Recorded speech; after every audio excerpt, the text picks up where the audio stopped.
Hey, everybody. Crime Guys coming at you. Hey, that guy right there.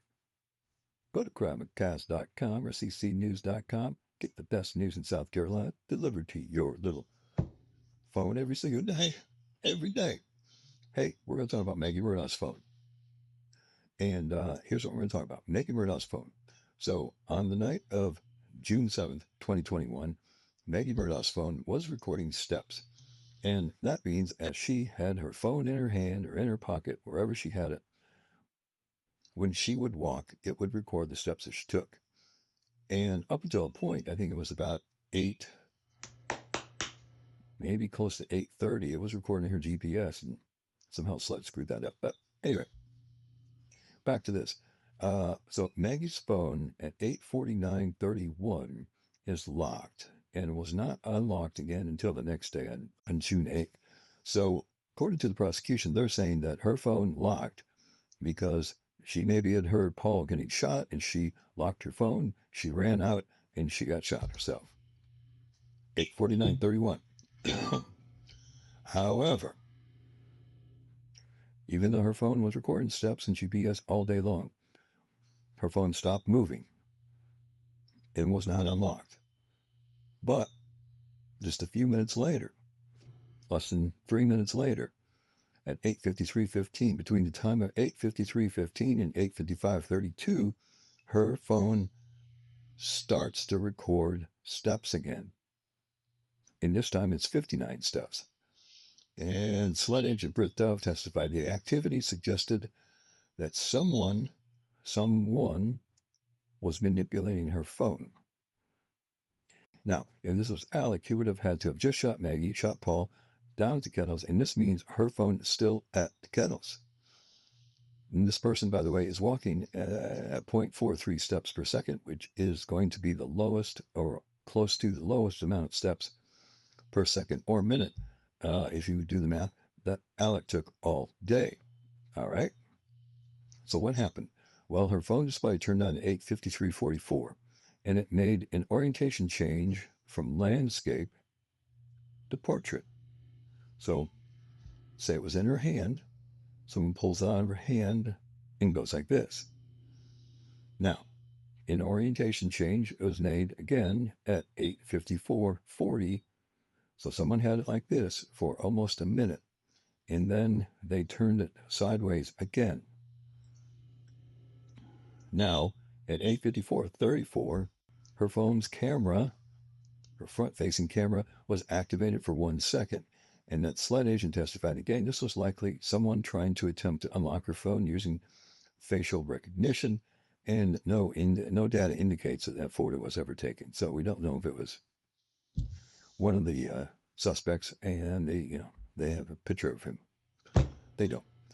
And at 8:55:32, her orientation change to portrait ended, and Dove again said it appeared to be in someone's hand.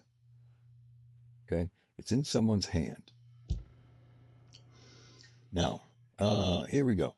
So at 9:04:23, Alex's phone woke up at like 9:02, started making steps just a few minutes later. But at 9:04:23, her phone receives an unanswered call from Alex. Now at 9:06:12, her phone, Maggie's phone, gets an orientation change again from landscape to portrait. Probably someone picking it up and going like this. That was logged. But here's the important thing. Alec is outside the main house, 1,100 yards the other way. Okay?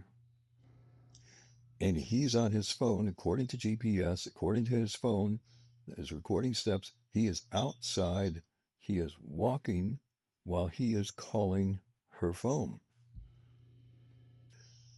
And her phone makes another orientation change from landscape to portrait. And he called Alec 2 seconds later at 9:06:14. The prosecution was trying to say that it was Alec, hold your phone like this, picked it up, and then he called her phone to see it. Sorry.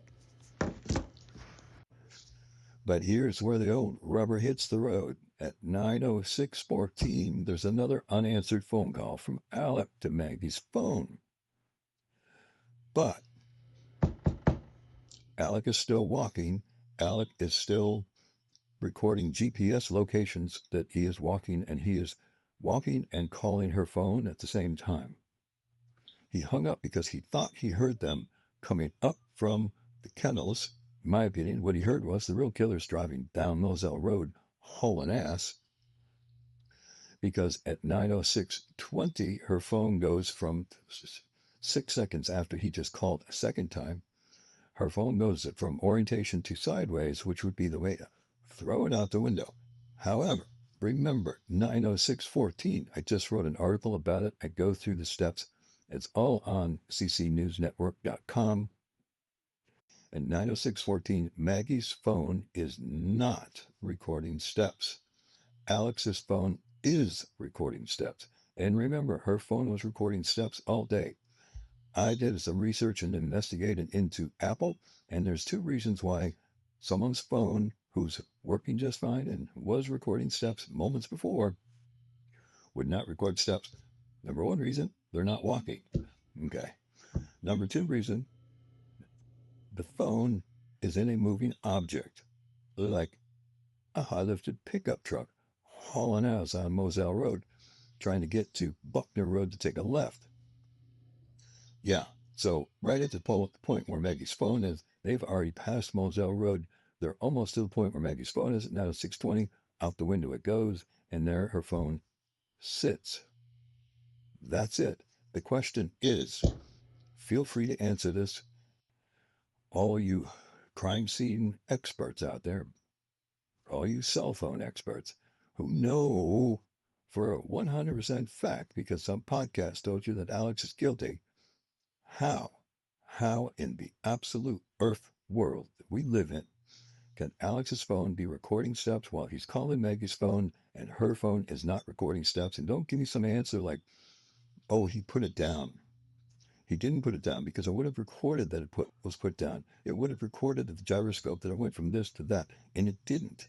It made one move from landscape to portrait. That's it. And it's somebody's going, who in the fuck? He's calling me again. Get rid of that damn phone. Out it goes. He can't be doing two things at the exact same time. Digital evidence proves beyond a shadow of a doubt that Alex did not have Maggie's phone in his body, on his body, in his hand, walking with it whatsoever at the time he was walking with her phone. And it also records that her phone wasn't making any movements, like he put it down on the grass and then he walked away and then came back and picked it up. Didn't happen either. Didn't put it down. So go ahead. Feel free. Tell me. I'll wait. Grab a casket. See you at ccnewsnetwork.com.